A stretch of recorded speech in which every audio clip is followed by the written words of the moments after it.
दोस्तों ये कहा जा रहा है कि हीरा मंडी की रिलीज के साथ ही भंसाली का करियर अपने अख्ताम को पहुंच चुका है और यहां से उनका कमबैक करना बहुत मुश्किल है। क्या ये बात हकीकत में मबनी है? आज की वीडियो में हम यही चीज डिस्कस करने वाले हैं।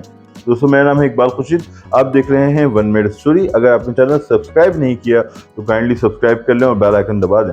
दोस्तों बुजुर्ग कहते थे कि हर चमकने वाली चीज सोना नहीं होती और साथ ही ये कहा जाता था कि जिसका काम उसी को साजे। हीरा मंडी देख के ये दोनों ही बातें दुरुस्त साबित होती हैं।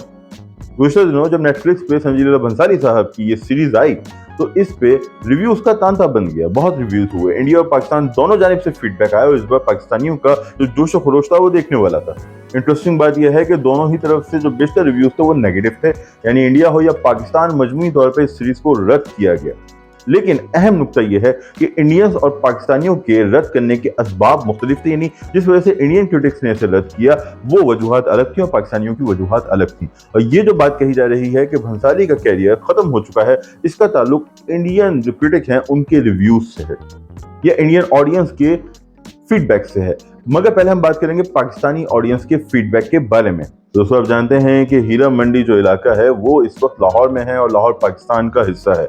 और क्या मैं पाकिस्तान से पहले भी ये इलाका इसी खित्ते में था, पंजाब में था, तो इससे जुड़ी कहानियां, इससे जुड़ा कल्चर, इससे जुड़े मिथ इस खित्ते के हैं। इसी वजह से जब पाकिस्तानियों को ये खबर हुई कि संजय लीला भंसाली हीरा मंडी बना रहे हैं तो उनका ख्याल ये था कि चूंकि वो बहुत बड़े डायरेक्टर हैं तो यकीनी तौर पर वो ठीक ठाक तहकीक करेंगे, ऐसे किरदार चुनेंगे, ऐसी जबान चुनेंगे, ऐसी सेटिंग, ऐसे सेट चुनेंगे जिससे पाकिस्तान का ये खित्ता जो उस वक्त पंजाब में था और आज पाकिस्तान में है उसमें वो हकीकत की झलक दिखाई देगी।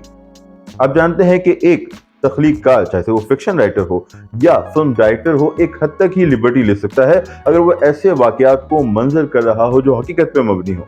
अगर आप किसी हकीकी किरदार को मंजर कर रहे हो, जैसे इम्तियाज अली ने अभी अमर सिंह चमकीला की कहानी बनाई, तो वहां लिबर्टी के इम्कान बहुत कम हो जाते हैं। और जब कोई जगह जैसे मोनजोदाड़ो हो या हीरा मंडी हो तब आपके पास कुछ इम्कान होता है, आप लिबर्टी लेते हैं। मगर आप कहाँ लिबर्टी लेते हैं? कहानी सुनाने में, अपने उसलूब में, प्लॉट में। मगर बाकी चीजों को तो आपको उसी तरह दिखाना होता है जैसे कि उस जमाने में थी। उसमें एक हद से ज्यादा आप आगे नहीं जा सकते, जाएंगे तो पकड़ होगी, जैसे कि हीरा मंडी के साथ हुआ। हीरा मंडी के साथ क्या हुआ? लोगों ने शिकवा किया कि इसमें जो जबान है उसमें वो जो पंजाबी फ्लेवर है दिखाई नहीं देता, या जितना होना चाहिए उतना दिखाई नहीं देता। साथ ही ये कहा गया कि भैया ये जो गालिब को गालिब और खुदा को खुदा कहने का सिलसिला है ये तो खुद इंडिया में बहुत ताज़ा है। या इंडिया में अब से 30 से 35 साल पहले बनने वाली फिल्म्स के अंदर खुदा को खुदा नहीं कहा जाता था, या बच्चन साहब और धर्मेंद्र साहब खून को खून कहते थे।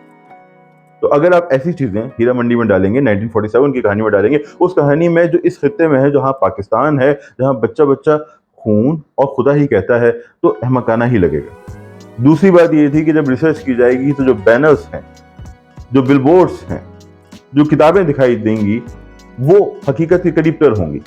मगर देखिए कि फनूद जो जॉन एलिया साहब की किताब है वो हमें शेल्फ में दिखाई देती है जो कि 2012 में शाये हुई थी और कहानी है 1947 की। उमैरा अहमद साहिबा का नावल पीर कामिल, जिसके बारे में हमारे यहाँ जो ओपिनियन है वो डिवाइडेड है, और उस ओपिनियन को रहने दें, वो भी आपको वहां दिखाई देगा। लोगों ने एतराज किया कि सोनाक्षी सिन्हा साहिबा जो अखबार पढ़ रही थी उसमें जो मास्क हैं, सर्जिकल मास्क, उनकी तकसीम की खबर शामिल थी जो कि मज़हका खेज है, अहमकाना है। इस पे रोक लग सकती थी, इसको संभाला जा सकता था। ये बदतरीन गफलत है। मैं ये कहता हूँ कि भंसाली साहब, अगर आपके किसी असिस्टेंट ने ये काम किया है तो उसे जॉब से फौरन निकाल दें, क्योंकि अखबार वाला मामला तो बहरहाल बदतरीन है। इसी तरह जो बिलबोर्ड्स लगे हैं, जो बैनर्स लगे हैं, जहां किसी बुजुर्ग के उर्स का हवाला है, उसमें भी खामियां हैं।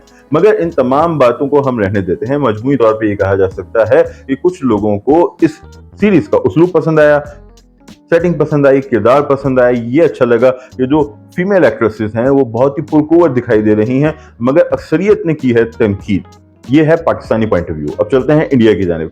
इंडियंस इस सीरीज पे जो एतराज कर रहे हैं उनका कहना यह है कि भैया जो मैंने कहा हर चमकने वाली चीज सोना नहीं होती, तो इसके अंदर मैटर बहुत है, मैटर बहुत है, सब्सटेंस नहीं है, यानी मतन है, जौहर नहीं है, इसमें रूह नहीं है, इसमें बड़े बड़े सेट्स हैं मगर वो आपको इंस्पायर नहीं करते।